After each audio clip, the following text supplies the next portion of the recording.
സ്വാഗതം എല്ലാവർക്കും. വളരെ പ്രധാനപ്പെട്ട ഒരു സെഷനിലേക്ക്. നമ്മൾ കഴിഞ്ഞ ദിവസത്തെ കാറ്റഗറി 3 അതുപോലെ കാറ്റഗറി 4 ഈ രണ്ട് കാറ്റഗറികളാണ് ഞായറാഴ്ച എക്സാം നടന്നിട്ടുള്ളത്.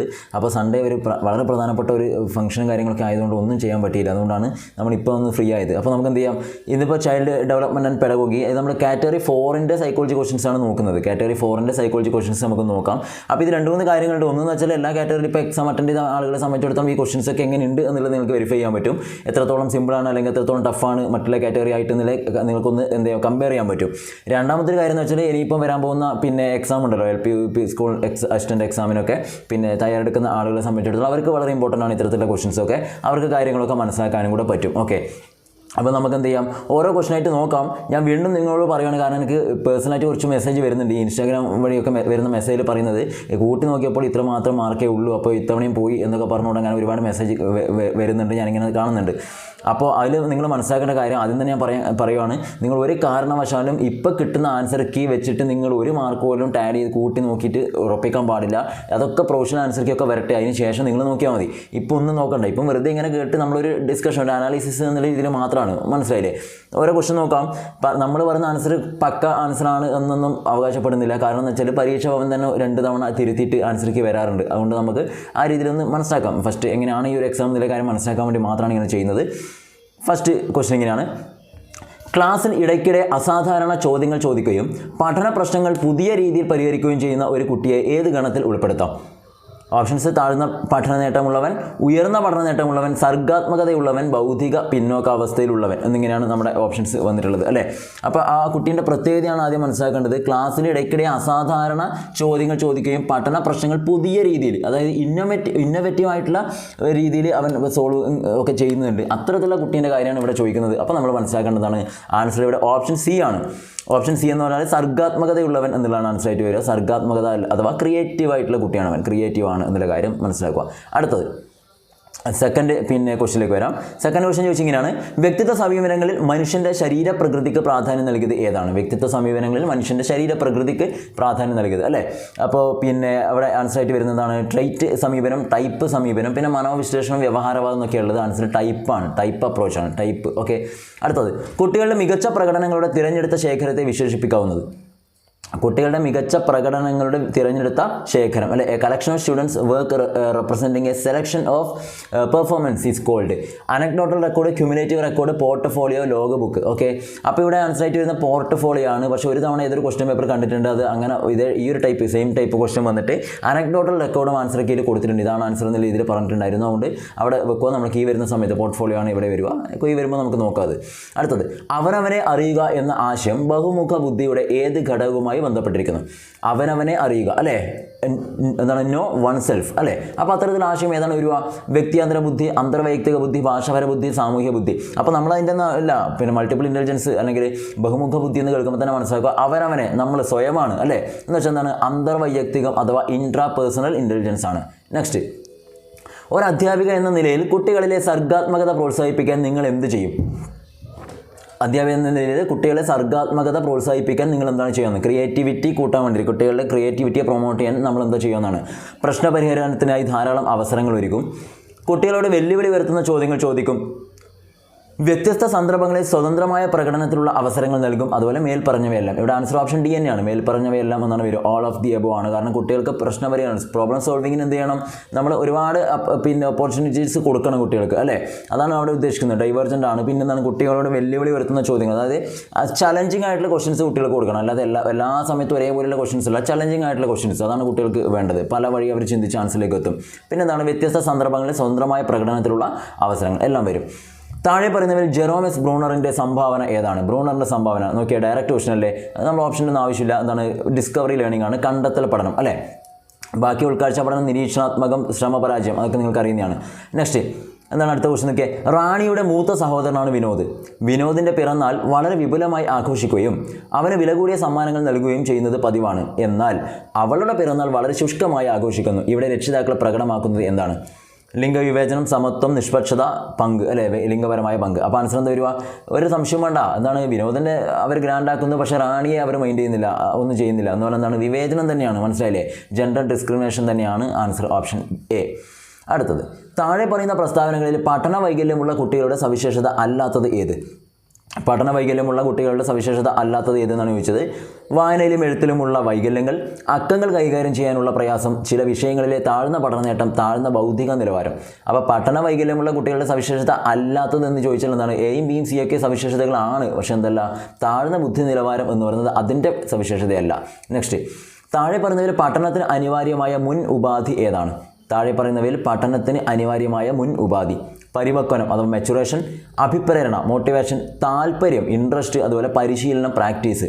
ഇവിടെ ആൻസർ മെച്ചുറേഷൻ വരാം, അതുപോലെ മോട്ടിവേഷനും വരാം. ഒരു കൺഫ്യൂഷൻ ഉണ്ട്, പരിപക്വനം വരാനാണ് സാധ്യത കൂടുതൽ. മനസ്സിലായില്ലേ? അപ്പോൾ ആൻസർക്ക് വരുന്ന സമയത്ത് നമുക്ക് ചെക്ക് ചെയ്യാം ഏതാണെന്നുള്ളത്. ക്ലിയർ? കാരണം പഠനത്തിന് അനിവാര്യമായ മുന്നുപാധി എന്ന് ചോദിച്ചാൽ പരിപക്വനം എന്നാണ് നമ്മൾ പറയുക. പരിപക്വനം ചിലപ്പോൾ ആൻസർക്ക് വരുമ്പോൾ മോട്ടിവേഷനും വന്നേക്കാം എന്നുള്ളൊരു സൂചന തരുവാണ്. അടുത്തത്, സാമൂഹ്യമിതിയുമായി ബന്ധമില്ലാത്ത ആശയം ഏതാണ്? സാമൂഹ്യമിതി സോഷ്യോമെട്രിയാണ്. Star, clique, gang, isolates. Star, clique, gang, isolates ഏതാ വരിക? സാമൂഹ്യമിതിയാണ്. അപ്പോൾ ആൻസർ സ്റ്റാർ, ക്ലിക്ക്, ഐസൊലേറ്റ്സ് ഒക്കെ അതിൽ വരുന്നതാണ്, പക്ഷേ ഗ്യാങ് എന്ന് പറയുന്നത് അതല്ല, അല്ലേ? അതിൽ വരുന്നതല്ല എന്നുള്ള കാര്യം മനസ്സിലായി. താഴെ പറയുന്നവയിൽ മറവിക്ക് കാരണമല്ലാത്ത ഘടകം ഏതാണ്? താഴെ പറയുന്നവയിൽ മറവിക്ക് കാരണമല്ലാത്ത ഘടകം: മങ്ങൽ, ദമനം, ചങ്കിങ്, ഇടകലര്, അല്ലേ? Interference, chunking, റെപ്രഷൻ, fading. അപ്പോൾ മറവിക്ക് കാരണം അല്ലാത്തതാണ് ചോദിച്ചത്. മറവിക്ക് കാരണം അല്ലാത്തതെന്ന് ചോദിച്ചാൽ എന്താണ്? ദമനമാണ് കേട്ടോ, റിപ്രഷനാണ്. നെക്സ്റ്റ്, കുട്ടിയുടെ ഭാഷാവികാസവുമായി ബന്ധപ്പെട്ട് വൈഗോസ്കിയുടെ ആശയങ്ങളുമായി പൊരുത്തപ്പെടുന്ന പ്രസ്താവന തിരഞ്ഞെടുക്കുക. കുട്ടികളുടെ ഭാഷാവികാസവുമായി ബന്ധപ്പെട്ട് വൈഗോസ്കിയുടെ ആശയങ്ങളുമായിട്ട് പൊരുത്തപ്പെടുന്ന പ്രസ്താവനയാണ് ചോദിച്ചത്. 1.5 വയസ്സിന് ശേഷം കുട്ടിയുടെ ഭാഷാവികാസവും ചിന്താവികാസവും ഒന്നിക്കുകയും കുട്ടി ഭാഷ ഉപയോഗിച്ച് ചിന്തിക്കാൻ തുടങ്ങുകയും ചെയ്യുന്നു. കുട്ടിയുടെ ഭാഷാവികാസവും ചിന്താവികാസവും ജീവിതാവസാനം വരെ സ്വതന്ത്രമായി സംഭവിക്കുന്നു. ഭാഷാവികാസവും ചിന്താവികാസവും സമാന്തരമായി സംഭവിക്കുന്നു. അതുപോലെ തന്നെ ഭാഷാവികാസം ചിന്താവികാസത്തെ സ്വാധീനിക്കുന്നില്ല എന്നൊക്കെയാണ് പറഞ്ഞത്. Answer option A. നെക്സ്റ്റ്, ശരിയായ രീതിയിൽ ചേർത്ത് വെച്ചത് തിരഞ്ഞെടുക്കുക. ശരിയായ മാച്ച് ദ ഫോളോയിങ് ആണ്: നിരീക്ഷണ പഠനം BF സ്കിന്നർ, ശ്രമപരാജയ പഠനം EL തൊണ്ടയ്ക്ക്, പ്രക്രിയാനുബന്ധന പഠനം ഡേവിഡ് ഒസുബൽ, അർത്ഥപൂർണമായ ഗ്രഹണ പഠനം ആൽബർട്ട് ബന്ദൂര. ആൻസർ ശ്രമപരാജയ പഠനം തൊണ്ടയ്ക്ക്, അല്ലേ? ട്രയൽ ആൻഡ് എറർ ലേണിംഗ് ആണ്, തൊണ്ടയ്ക്കാണ്. നെക്സ്റ്റ്, ഭാഷ സംബന്ധിച്ച യൂണിവേഴ്സൽ ഗ്രാമർ ഹൈപ്പോത്തിസിസ് നിർദ്ദേശിച്ചത് ആരാണ്? ഒന്നുമില്ല, യൂണിവേഴ്സൽ ഗ്രാമർ തിയറി തന്നെയാണ്, എല്ലാവർക്കും അറിയുന്നതിനാണ്. നോം ചോംസ്കി തന്നെയാണ് ആൻസർ വരിക, ചോംസ്കിയാണ്. അടുത്തത്, തന്നിരിക്കുന്നവയിൽ നിന്നും ഒറ്റപ്പെട്ട തിരഞ്ഞെടുക്കുക. സഹവർത്തിത പഠനം, സംവാദാത്മക പഠനം, നേരിട്ടുള്ള ബോധനം, പ്രതിക്രിയ അധ്യാപനം, അല്ലേ? ആൻസർ വരിക collaborative learning, ഡയലോജിക്കൽ learning, direct instructions, അതുപോലെ തന്നെ റെസിപ്രോക്കൽ ടീച്ചിങ്, അല്ലെ? റെസിപ്രോക്കൽ ലേണിംഗ് എന്നിങ്ങനെയാണ് നമുക്ക് ഇവിടെ വന്നിട്ടുള്ളത്. അപ്പോൾ നമുക്ക് ആൻസർ പറയാൻ പറ്റുന്നത് നേരിട്ടുള്ള ബോധനം, ഡയറക്റ്റ് ഇൻസ്ട്രക്ഷൻ എന്ന് പറയാം. നെക്സ്റ്റ്, അടുത്ത ക്വസ്റ്റ്യൻ, പുരോഗമന വിദ്യാഭ്യാസത്തിൻ്റെ വക്താവായി അറിയപ്പെടുന്നത് ആരാണ്? Who is the founder of progressive education? John Dalton, John Dewey, John B Watson, John F Kennedy. എല്ലാം ജോണുമാരാണ്. ആൻസർ രണ്ടാമത്തെ ജോൺ ഡ്യൂയി. നെക്സ്റ്റ്, റിജുവിന് തൻ്റെ ഇഷ്ടപ്പെട്ട സിനിമാ താരത്തിനോട് കടുത്ത ആരാധനയാണ്. താരത്തിൻ്റെ സ്റ്റൈൽ, സ്വഭാവ സവിശേഷത എന്നിവ അവൻ അനുകരിക്കുന്നു. റിജു പ്രകടിപ്പിക്കുന്ന സമായോജന തന്ത്രം, അല്ലെ? ഡിഫൻസ് മെക്കാനിസമാണ്. താതാത്മീകരണം, യുക്തീകരണം, പ്രക്ഷേപണം, ദമനം. ആൻസർ ഐഡൻറ്റിഫിക്കേഷൻ അഥവാ താതാത്മീകരണം. നെക്സ്റ്റ്, ഒരു വ്യക്തിയുടെ വികാസത്തെ സ്വാധീനിക്കുന്ന നിർണായക ഘടകം ഏതാണ്? ഒരു വ്യക്തിയുടെ വികാസത്തെ സ്വാധീനിക്കുന്ന നിർണായക ഘടകം: ഗൃഹാന്തരീക്ഷം, സ്കൂൾ അന്തരീക്ഷം, പാരമ്പര്യം, സാമൂഹ്യ സാമ്പത്തിക നിലവാരം, അല്ലേ? നിർണായക ഘടകമാണ്. ആൻസർ പാരമ്പര്യമാണ്, ഹെറിഡിറ്റി. ഭൗതിക പിന്നോക്കാവസ്ഥയും പൊരുത്തപ്പെടാനുള്ള കഴിവ് കുറവും ഡാഷ് കുട്ടികളുടെ സവിശേഷതകളാണ്. ഭൗതിക പിന്നോക്കാവസ്ഥ, അല്ലേ? Intellectual subnormality and lack of adaptive behaviour are the characteristics of dash children. ബുദ്ധിമാന്ദ്യമുള്ള കുട്ടികൾ, പഠന വൈകല്യമുള്ള കുട്ടികൾ, കേൾവി വൈകല്യമുള്ള കുട്ടികൾ, കാഴ്ച പരിമിതിയുള്ള കുട്ടികൾ എന്നിങ്ങനെയാണ് വന്നിട്ടുള്ളത്, അല്ലേ? ആൻസർ ഏതാണ് വരിക? ഒന്നും സംശയം വേണ്ട, ബുദ്ധിമാന്ദ്യമുള്ള കുട്ടികൾ തന്നെയാണ്, അല്ലേ? ഭൗതിക പിന്നോക്കാവസ്ഥയും പൊരുത്തപ്പെടാനുള്ള കഴിവുകളും, പഠന വൈകല്യമുള്ള കുട്ടികൾ, കേൾവി വൈകല്യമുള്ളവർ, കാഴ്ച വൈകല്യമുള്ളവരല്ല, ബുദ്ധിമാന്ദ്യമുള്ള കുട്ടികൾ. ചുവടെ കൊടുത്തിരിക്കുന്നവയിൽ ഒരു കുട്ടിയുടെ ആത്മാഭിമാനത്തെ ഏറ്റവും കുറവ് സ്വാധീനിക്കുന്നത് ഏതാണ്? ആത്മാഭിമാനത്തെ ഏറ്റവും കുറവ് സ്വാധീനിക്കുന്നത്: അധ്യാപികയുടെ അംഗീകാരം, പിന്നെയോ കൂട്ടുകാരുടെ സ്വാധീനം, കർത്തൃത്വ രീതികൾ, അതുപോലെ സാമൂഹ്യ സാമ്പത്തിക നിലവാരം, സോഷ്യോ ഇക്കോണോമിക് സ്റ്റാറ്റസ്. ഇവിടെ ആൻസർ ആയിട്ട് നമുക്ക് സോഷ്യോ ഇക്കോണോമിക് സ്റ്റാറ്റസ് നിലവാരം പറയാം. പക്ഷേ ചില കുട്ടികൾ അതും എന്തെന്നാണ് അവരുടെ ഒരു ഈ പറഞ്ഞ ക്വസ്റ്റ്യനിൽ ആത്മാഭിമാനത്തെ ഏറ്റവും കുറവ് എന്ന് പറയാൻ കഴിയില്ല, അത്യാവശ്യം സ്വാധീനിക്കുന്നുണ്ട് ചില കുട്ടികളൊക്കെ കേസിൽ. Option D. താഴെ പറയുന്നവയിൽ വികാസ തത്വങ്ങളിൽ ഉൾപ്പെടാത്തത് ഏതാണ്? വികാസം ഒരു തുടർ പ്രക്രിയയാണ്. വികാസം സഞ്ചിത സ്വഭാവത്തോടു കൂടിയാണ്. വികാസം വിശേഷത്തിൽ നിന്നും സാമാന്യത്തിലേക്ക് കടക്കുന്നു. വികാസം പ്രവചനീയമാണ്. അപ്പോൾ നമുക്ക് ആൻസർ എന്താ പറയുക? നിങ്ങളെല്ലാവരും പഠിച്ചിട്ടുണ്ട്. ഞാൻ പണ്ട് നമ്മൾ ഓരോ ഡിസ്കഷൻ ക്ലാസ്സൊക്കെ പറഞ്ഞാണ് വികാസം പറയുമ്പോൾ DGP എന്ന് പറയുന്നൊരു കോഡ് നിങ്ങൾ ഓർത്താൽ മതി. ഡെവലപ്മെൻറ്റ് D എന്ന് പറഞ്ഞാൽ ജനറൽ ടു പെർട്ടിക്കുലർ. അതായത് പൊതുവായതിൽ നിന്നും ഏതിലേക്ക് പോകുന്നു? പൊതുവായതിൽ നിന്നും പിന്നെ പെർട്ടിക്കുലർ അല്ലേ, അതിലേക്ക് പോകുന്നതാണ്. Okay, clear. അപ്പോൾ നിങ്ങൾ മനസ്സിലാക്കേണ്ട ഒരു കാര്യം എന്ന് വെച്ചാൽ ഇവിടെ നോക്കിയേ, DGP പൊതുവായതിൽ നിന്നാണ് പോകേണ്ടത്. നിങ്ങൾ ഓപ്ഷൻ വായിച്ച് നോക്കിയാൽ development proceed from general to particular ആണ് കറക്റ്റ് ആൻസർ. പക്ഷേ ഇവിടെ ചോദിച്ചെന്താ തന്ന ഓപ്ഷൻസ് നോക്കിയാൽ നമ്മളോട് ചോദിച്ചെന്താ തത്വങ്ങൾ ഉൾപ്പെടാത്തതാണ് ചോദിച്ചത്. അപ്പോൾ ഓപ്ഷൻ സി നോക്കിയാൽ development proceed from specific to general. നേരെ തിരിച്ചിട്ടാണ്, അതായത് വിശേഷത്തിൽ നിന്നും സാമാന്യത്തിലേക്ക് കടക്കുന്നു എന്നാണ് ഇവിടെ പറഞ്ഞിട്ടുള്ളത്. നേരെ തിരിച്ചിട്ടാണ് വേണ്ടത്. സാമാന്യത്തിൽ നിന്നും വിശേഷത്തിലേക്ക്, ജനറൽ ടു പെർട്ടിക്കുലർ ആണ് വേണ്ടത്. അപ്പോൾ എന്താണ് നേരെ തിരിച്ചിതാ, ഇത് തെറ്റാണ്. അപ്പോൾ ഇവിടെ എന്താണ് ഉൾപ്പെടാത്തതെന്ന് വെച്ചാൽ ഓപ്ഷൻ സി ആണ് ആൻസർ. ക്ലിയർ, ഓപ്ഷൻ സി ആണ്. അടുത്തത്, വിലയിരുത്തലിനെ കുറിച്ചുള്ള ആധുനിക സമീപനവുമായി കൂടുതൽ യോജിച്ചു പോകുന്ന പ്രസ്താവന ഏതാണ്? ആധുനിക സമീപനവുമായിട്ട് കൂടുതൽ യോജിച്ചു പോകുന്ന പ്രസ്താവന ഏതാണ് എന്നാണ് നമ്മൾ ചോദിച്ചത്. ആൻസേഴ്സ് ഓപ്ഷൻസ് നോക്കാം.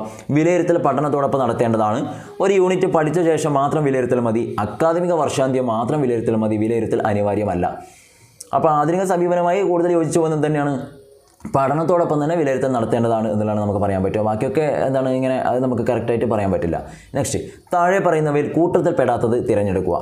Thematic apperception test, children apperception test, പദസാഹചര്യത്വ പരീക്ഷ, Raven's progressive matrices test. Answer option D ആണ്, Raven's progressive matrices test. David മക്ലെലാൻഡിൻ്റെ മുഖ്യ പഠന വിഷയം എന്തായിരുന്നു? ഇതൊക്കെ നിങ്ങൾക്ക് എല്ലാവർക്കും അറിയുന്നത് തന്നെയാണല്ലേ. എനിക്ക് തോന്നുന്ന റാപ്പിഡ് റിവിഷനിൽ ഇതൊക്കെ നമ്മൾ ഉൾപ്പെടുത്തിയിട്ടുണ്ട്, എല്ലാം വരുന്നുണ്ട്. അപ്പോൾ ആൻസർ ചെയ്ത വരിക ഡേവിഡ് മക്ലെലാൻഡ് എന്ന് കേൾക്കുമ്പോൾ തന്നെ അച്ചീവ്മെൻറ്റ് മോട്ടിവേഷൻ എന്ന് വരണം. പഠന നേട്ട അഭിപ്രേരണയാണ് എന്നുള്ള കാര്യം ഓർത്തിരിക്കണം. മനസ്സിലായില്ലേ? അപ്പോൾ ആൻസർ നമുക്ക് കിട്ടി, വളരെ എളുപ്പത്തിൽ കിട്ടി. ഓപ്ഷൻ സി ആണ്. നെക്സ്റ്റ്, പഠനത്തിന് കുട്ടികളെ മാനസികമായി സജ്ജരാക്കുക എന്നത് അധ്യാപികയെ സംബന്ധിച്ച് പ്രധാനമാണ്. അതുകൊണ്ട് തന്നെ ഉദാഹരണങ്ങൾ, മുന്നറിവ് ചോദ്യങ്ങൾ, അനൗപചാരിക സംഭാഷണങ്ങൾ തുടങ്ങിയവ സജ്ജീകരണ പ്രവർത്തനങ്ങൾക്കായി അധ്യാപിക പ്രയോജനപ്പെടുത്തുന്നു. ഇവിടെ അധ്യാപിക ആരുടെ സിദ്ധാന്തമാണ് പ്രയോജനപ്പെടുത്താൻ ശ്രമിക്കുന്നത്? അല്ലേ, സജ്ജമാക്കിയ നമ്മൾ. ക്ലിയർ.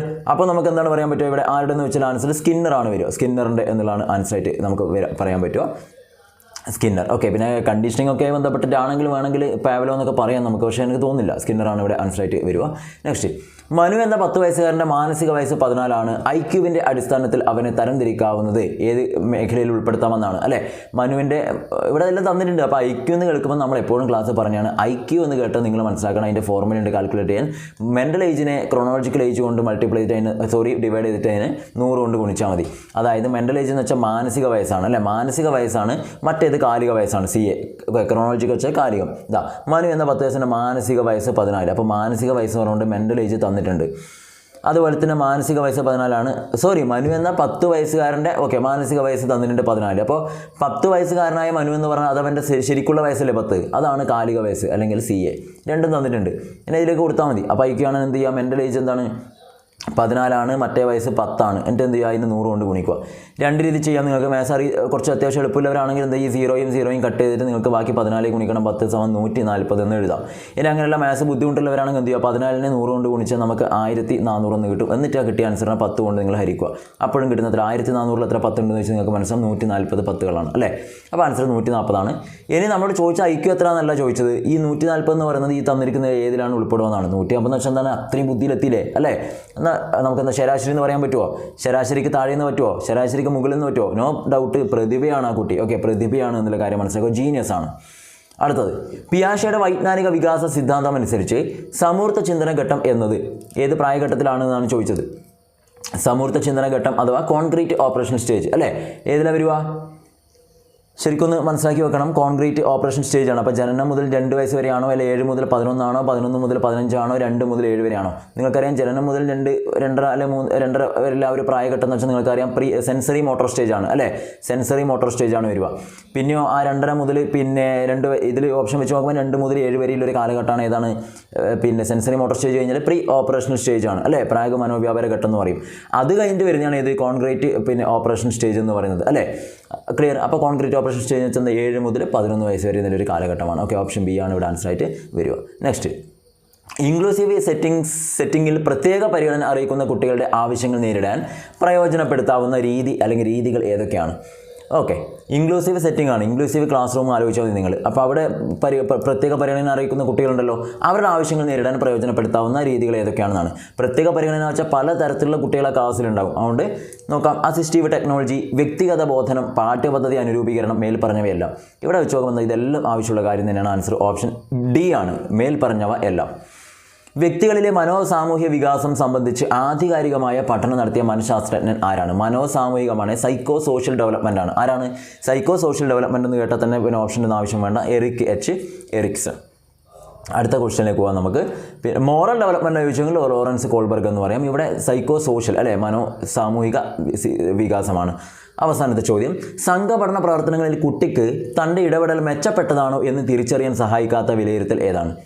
സംഘപഠന പ്രവർത്തനങ്ങളിൽ കുട്ടിക്ക് തൻ്റെ ഇടപെടൽ മെച്ചപ്പെട്ടതാണോ എന്ന് തിരിച്ചറിയാൻ സഹായിക്കാത്ത വിലയിരുത്തൽ ഏതാണ്? ഗ്രൂപ്പ് ആക്ടിവിറ്റിയിൽ പിന്നെ പങ്കെടുക്കുന്ന ഒരു കുട്ടി അവൻ്റെ കാര്യത്തെക്കുറിച്ച് ഒരു അസസ് ചെയ്യണം. എന്താ അവന് യോജിക്കാത്ത ഏതാണ്? അധ്യാപകൻ്റെ വിലയിരുത്തൽ, നിരന്തര വിലയിരുത്തൽ, സമസംഘ വിലയിരുത്തൽ, ക്ലാസ് ടെസ്റ്റ്. അപ്പോൾ ഈ ക്ലാസ് ടെസ്റ്റിൽ ഇവിടെ ആൻസർ ആയിട്ട് വരിക. ക്ലാസ് ടെസ്റ്റ് എന്ന് പറഞ്ഞാൽ നമ്മൾ ഒരു ഗ്രൂപ്പ് ആക്ടിവിറ്റി നമ്മൾ എന്തെങ്കിലും ചെയ്യുന്നുണ്ടെന്നില്ല വിലയിരുത്താനല്ലോ ക്ലാസ് ടെസ്റ്റ് നടത്തുന്നത് അല്ലേ? അപ്പോൾ ആൻസർ എന്താണ്? ഓപ്ഷൻ ഡി ആണ്, ക്ലാസ് ടെസ്റ്റാണ് ആൻസർ. ഓക്കെ, അപ്പോൾ ഇത്രയാണ് ക്വസ്റ്റ്യൻസ് വന്നിട്ടുള്ളത്. അപ്പോൾ നിങ്ങൾ തന്നെ ഒന്ന് പറയുമോ, കമൻറ്റ് ചെയ്യുമോ ഏതാണ് ഇത്രയും ഇപ്പോൾ ഈ കഴിഞ്ഞ കാറ്റഗറി 1, 2 and 4 അതിൽ വെച്ച് നോക്കുമ്പോൾ എത്രയും സിമ്പിൾ സൈക്കോളജി ഏതാണെന്നുള്ളത് നിങ്ങൾക്ക് പറയാൻ പറ്റുമല്ലോ. എനിക്ക് തോന്നുന്നു ഇത് തന്നെയാണ്. കാരണം ഇതിൽ സിമ്പിൾ എന്നല്ല, പക്ഷേ ഒരുപാട് ക്വസ്റ്റ്യൻസ് ഡയറക്റ്റ് ആയിട്ട് വന്നിട്ടുണ്ട് അല്ലേ? നിങ്ങൾക്ക് അധികം വലിയ വളച്ചു കിട്ടലോ പിന്നെ അല്ലെങ്കിൽ പ്രസ്താവനകളോ സ്റ്റേറ്റ്മെൻറ്റ് ടൈപ്പൊന്നും അല്ലാതെയുള്ള ഡയറക്റ്റ് ആയിട്ടുള്ള ക്വസ്റ്റ്യൻസ് വന്നിട്ടുണ്ട് എന്നൊരു തോന്നൽ വന്നിട്ടുണ്ട്. എനിക്ക് തോന്നുന്നു ഒരു 10 എന്തായാലും ഒരു 20ൻ്റെ മുകളിലൊക്കെ സ്കോർ ചെയ്യാൻ പറ്റിയിട്ടുണ്ടാവുമെന്ന് ഞാൻ വിചാരിക്കുന്നത് അല്ലേ? 20+ എന്തായാലും സ്കോർ ചെയ്യാൻ പറ്റിയിട്ടുണ്ടാവുമെന്ന് വിചാരിക്കുന്നു. ബാക്കിയുള്ളതിലും നിങ്ങൾ അത്യാവശ്യം നിങ്ങളുടെ സബ്ജക്റ്റിലൊക്കെ അത്യാവശ്യം സ്കോർ ചെയ്ത ഒരാളാണെങ്കിൽ ഉറപ്പായിട്ട് നിങ്ങൾക്ക് നന്നായിട്ട് ഒരു മാർക്കിലേക്ക് എത്താൻ പറ്റും. എനിക്ക് ഉറപ്പാണ് നിങ്ങളെല്ലാവരും ക്വാളിഫൈ ചെയ്യും. ഓക്കെ, ഇത്രയും കാര്യങ്ങളാണ്. അപ്പോൾ നിങ്ങൾക്ക് നിങ്ങളുടെ അഭിപ്രായങ്ങളൊക്കെ നിങ്ങൾക്ക് കമൻറ്റ് ചെയ്യാം. എങ്ങനെ ഉണ്ടായിരുന്നു എക്സാം, അതുമായി ബന്ധപ്പെട്ട ഒരു ഓപ്പൺ ടോക്ക് എന്നുള്ള രീതിയിൽ നിങ്ങൾക്ക് കമൻറ്റ് ചെയ്യാം, അല്ലെങ്കിൽ നിങ്ങൾക്ക് നേരിട്ട് മെസ്സേജ് അയക്കാം, എന്നും ചെയ്യാം. ഓക്കെ, നമുക്ക് അതൊക്കെ എന്ത് ചെയ്യാം, ടൈമിനനുസരിച്ച് റിപ്ലൈയും കാര്യങ്ങളൊക്കെ തരും. എല്ലാ കമൻറ്റുകൾക്കും റിപ്ലൈ തരും. ഓരോന്നായിട്ട് നോക്കി വരുന്ന ഒരു ബുദ്ധിമുട്ട് മാത്രമേ ഉള്ളൂ. എല്ലാവരും കമൻറ്റ് ചെയ്യാൻ റിപ്ലൈ ചെയ്യാൻ വേണ്ടി ശ്രമിക്കുന്നുണ്ട്. ഓക്കെ, അപ്പോൾ ഇത്രയും കാര്യങ്ങളാണ്. അപ്പോൾ നമുക്ക് എന്ത് ചെയ്യാം, അടുത്ത സെഷനിൽ ഇനിയിപ്പോൾ ഇതിൻ്റെ മറ്റുള്ള പിന്നെ ഫീച്ചർ കാര്യങ്ങളും ഒക്കെ എങ്ങനെയാണെന്നുള്ളതൊക്കെ നമുക്ക് ഡിസ്കസ് ചെയ്യാം. Okay, thank you.